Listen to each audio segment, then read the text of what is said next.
O felaci mám takovou teorii, jestli vás to zajímá. Ano, jistě, zajímá. Jo? A velice. Osobně si myslím, že felace je nesmírně delikátní záležitost. Chápete? Kdyby se to hodnotilo na stupnici 1 až 10, kde 1 je jen takový nevinný olizování a 10 skoro dávení se semenem všude zvratky, tak já si myslím, že by se mělo začít hned na 4 nebo na 5. Akorát tak, aby o mě ten chlap věděl. Teda já sama dobře vím, co dělám, ale je to s nulovým nadšením. Vůbec nic do toho nedávám. Protože on si pak řekne, fajn, teď jí vojedu. Kdybych totiž začala na 10, nemůžu dál. Proč by mi to pak dělal, když se mi může udělat na ksicht? Takže začnu pomalu, ale přitvrzuju. 6 dám třeba po nějaký hádce.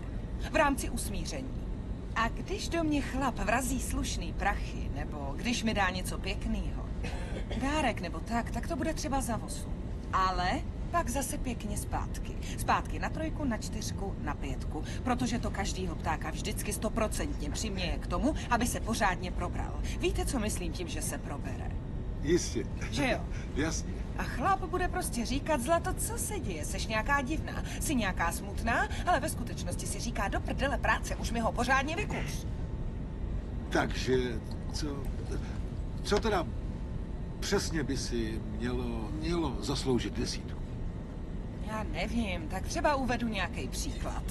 Dejme tomu, bych byla v letadle a letěla bych na svatbu nějaký spolužačce ze střední školy. Ještě 2krát, prosím. Jistě. Kde by byl třeba i můj ex-přítel, co mi podělal život, jo? Ten by tam byl taky. Hajzl. A já bych utápěla žal. Seděla bych vedle chlapa, co ho už neuvidím. Ten by dostal 10. No, to jsem například já. Ne, mám pocit, že my dva se ještě uvidíme.